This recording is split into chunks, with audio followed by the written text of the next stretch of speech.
Welcome. How's the day going? Karibu, habari ya leo. One of my subscribers has requested that I review Pimsleur's Swahili. We're going to try out this free lesson. So let's jump right into it. The bottom here, they give you some tools. So let's check them out. Speak and understand. Unafahamu? Unafahamu. Sounds like they have hired a native speaker. It's pretty cool. Do you understand? For do you understand on the mainland, not Zanzibar, but on the mainland, Tanzania or Kenya, it would be more common to use kuelewa. Unaelewa. Ninafahamu KiSwahili. I've mentioned this before. Ninafahamu KiSwahili. Okay, sounds good. I've mentioned this before, but if you want to sound like an authentic, truly authentic native speaker, in the first person present tense, drop the ni and just say nafahamu KiSwahili. Najua KiSwahili. I know KiSwahili. Naelewa KiSwahili. I understand KiSwahili. Drop the ni. Sifahamu. I don't understand. Sounds good. Ninafahamu Kiswahili kidogo. Sounds good. Nafahamu KiSwahili Kidogo. I understand Swahili a little. Okay. For this one here. Unafahamu Kiingereza? That's fine. Do you understand English? But it would be more common to ask, Unajua Kiingereza? Do you know English? And this is kind of cool. You have the option to set it at a lower speed, 75%. Sifahamu. 50%. Sifahamu. So for a beginner, that's a really cool tool. Let's go back. Here we have survival skills. Check that out. Samahani, excuse me. Samahani. Hapana bwana. No, sir. Bwana isn't used that often. It would be used in a different context, which I addressed in one of my Duolingo. But nobody says bwana, really. It's not very common. Just say hapana, no. Or hapana baba, or hapana kaka. Yeah.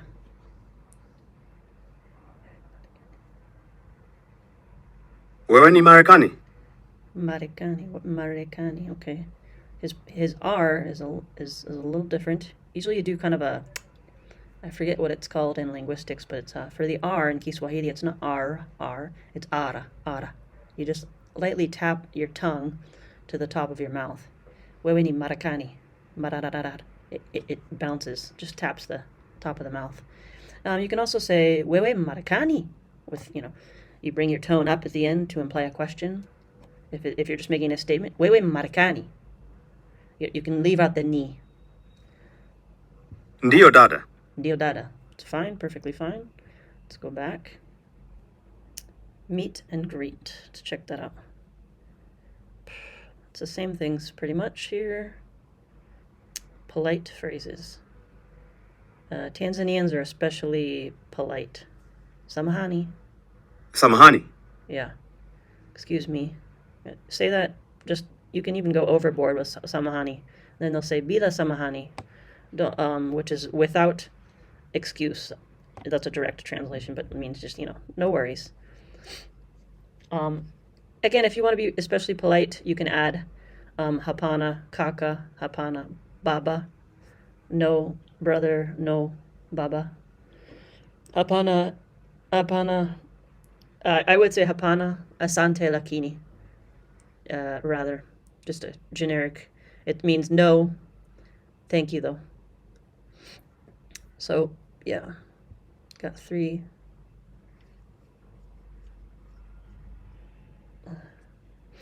So let's dive into the lesson itself. I did speed up the audio just a bit. This is Unit 1 of Pimsleur's Swahili. Listen to this Swahili conversation.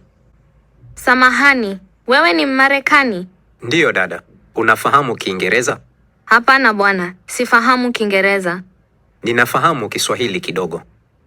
So they're speaking a little bit, definitely, well, they're speaking noticeably slower than native speakers, which is fine, but it sounds like they're definitely native speakers, which is awesome.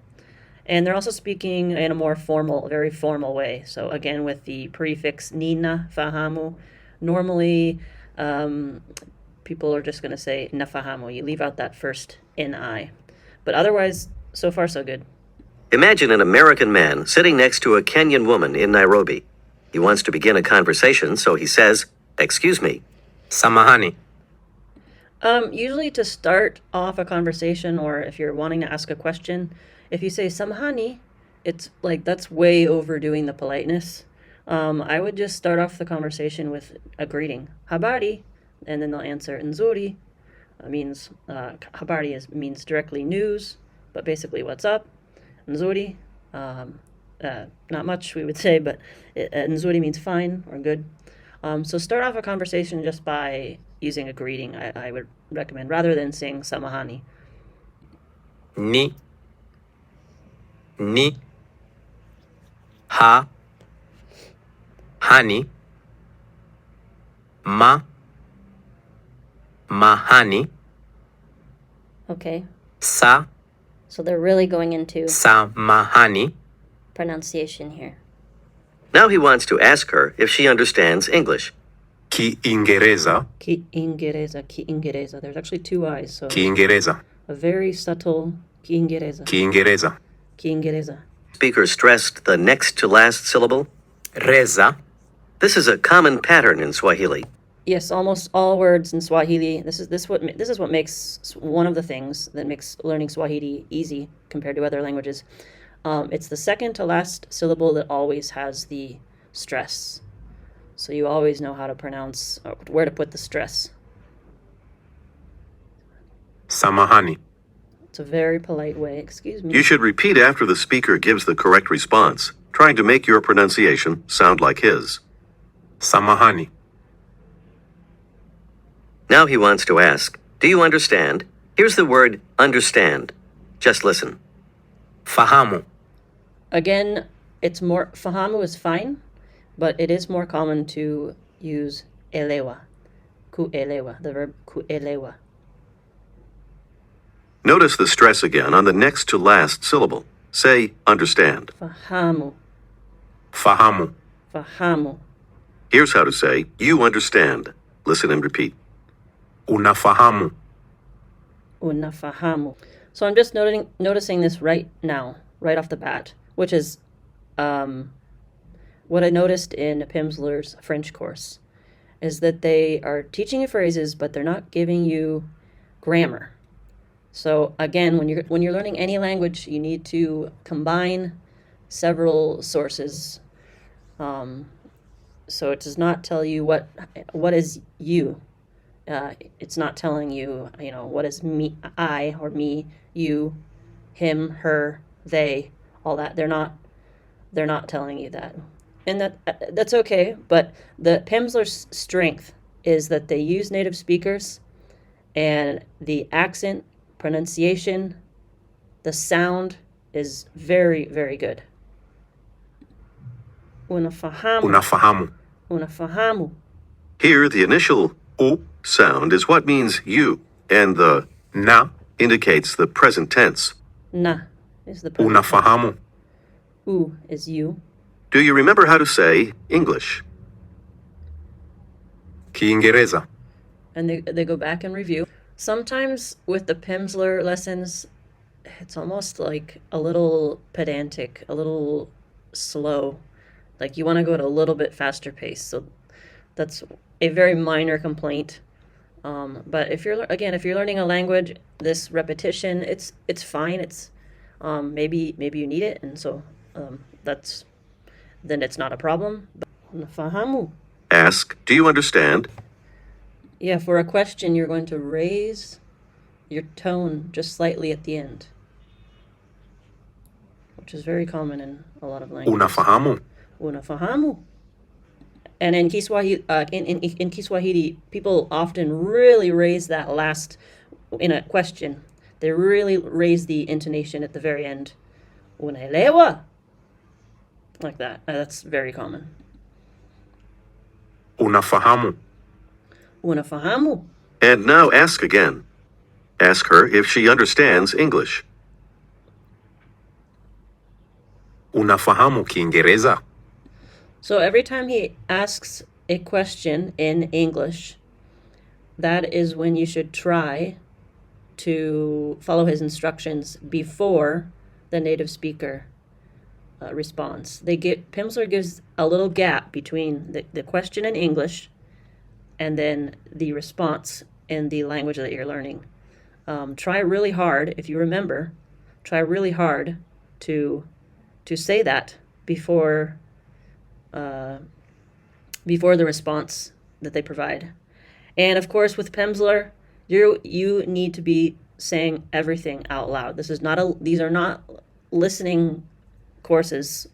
I mean, they are listening courses, but they're not just listening courses. One of Pimsleur's strengths is that you can actually use Pimsleur to actually speak. So repeat everything, repeating everything. The woman answers, no. Listen and repeat. Hapana. Try to match the speaker's pronunciation. Say, Hapana. no.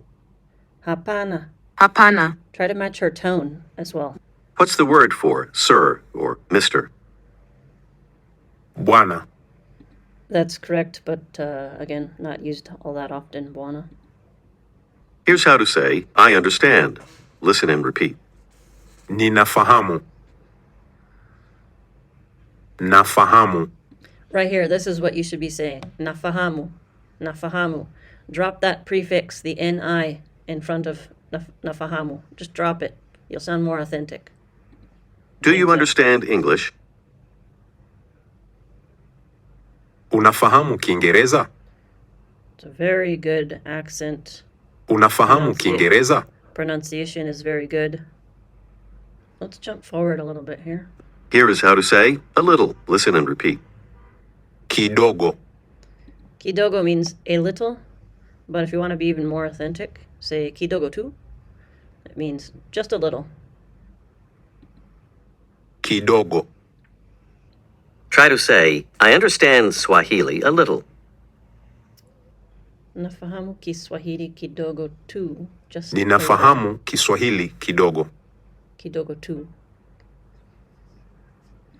So the pace of this lesson is quite slow. It repeats a lot. It's good for learning. It's good for picking up the accent, tone, pronunciation, the sound of the language. Now the woman wants to ask, are you American? Just listen. Wewe ni Marekani? Wewe ni Marekani? First the word American. Listen and repeat carefully. Marekani. Marekani. Many people make this mistake when first learning KiSwahili. They think that the M pronunciation followed by another consonant, which is just doesn't really happen in English, so they frequently say mu, mu. So for example, Muzungu, many beginners will say Muzungu. If you do that, people are definitely going to know that you don't know KiSwahili. So it's Mzungu, Marekani. And Marekani is spelled with two M's at the beginning. So do not say Mu Marekani, no. Marekani, Marekani. Don't make that mistake of saying mu at the beginning of words that start with M. Ma. Notice the double M sound in the beginning. Say American. Marekani. You need a different word for you to say you are. Listen and repeat. Wewe. Here's how to say you are. Listen and repeat. Wewe ni. This is grammatically correct. Yes. Wewe ni. You are. However, truly authentic Swahili speakers, native speakers, very often use something else that is, it actually denotes place, but it is also used for you are. And it's, instead of wewe ni Marekani, you can say Uko Marekani? Or Niko Marekani? I am well. Niko vizuri. I am well. Niko vizuri. Rather than Mimi ni vizuri. So later on, and if you want to start using this Niko, Uko, Yuko, I am, you are, they are, you can jump right into it and just start using the Niko, Uko, Yuko. And again, I recommend getting a book, and we'll put the links, the titles, author down below. Sifahamu. Sifahamu.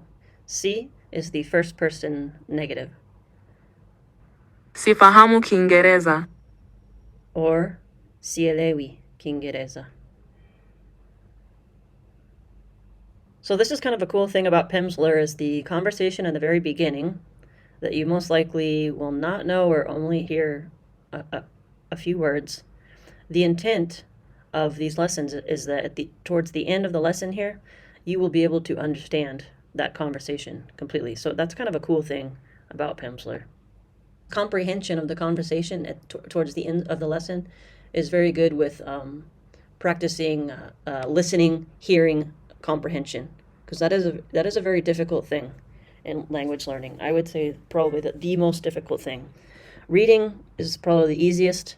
Just talking, blabbing, blah blah blah, that's probably the second easiest. But actually truly comprehending what you are hearing, that is probably the most difficult thing. So Pimsleur does have this. I think it's very good for learning speaking. The second thing about learning a language. It does not really go much into reading, which is fine, because other apps and books you can read. But it does add that third element of listening comprehension or hearing comprehension, which I like. Then he starts extending on the conversation, putting you in a scenario. So this is kind of cool. Okay. So in conclusion, this half-hour lesson, it's good. It's very good, especially for getting learning how to pronounce, learning how to get the sound right, the tone right, the accent right. It's very good for that. One thing that is really missing in a beginner in the first lesson of any Swahili course, it should be greetings. They should really cover in-depth greetings. So perhaps that's something I can do on my channel later on. If that's something that you would like me to go in depth on, I can certainly do that. Swahili speakers, especially in Tanzania, especially in rural provincial areas outside of the cities, they're very, very preoccupied with greetings, and greetings might go on for 30 seconds to a minute. How are you? Fine. How's the family? Oh, we're good. Back and forth of the greetings is very important, and that's something that Duolingo has missed, and also Pimsleur has missed. So perhaps I can do a lesson on my channel to go very in depth on greetings. Let's check out. We already checked out these little doodads here in the beginning. This says cultural highlight. Okay, gives you a little history about the language. Over here we have review, reading. Okay.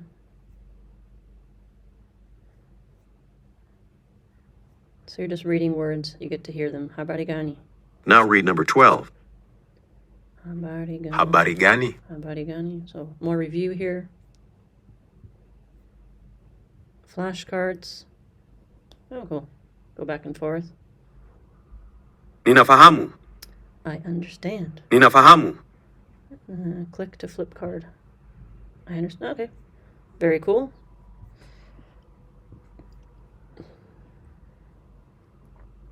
Quick match. Do you understand English? Okay, it's similar, Unafahamu Kiingereza. Cool. That's cool. Speak easy. Okay, so you're going through the conversation again. Samahani, wewe ni Mmarekani? Samahani, wewe ni Marekani. Spine. Speed round. What is that?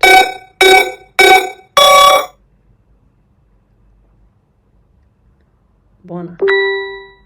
Oh, Swahili, KiSwahili. That's kind of cool. Ndio. I don't understand. Sifahamu. Hapana. Okay, yeah, that's kind of cool. Fun. Little gamification there. So, there we have it.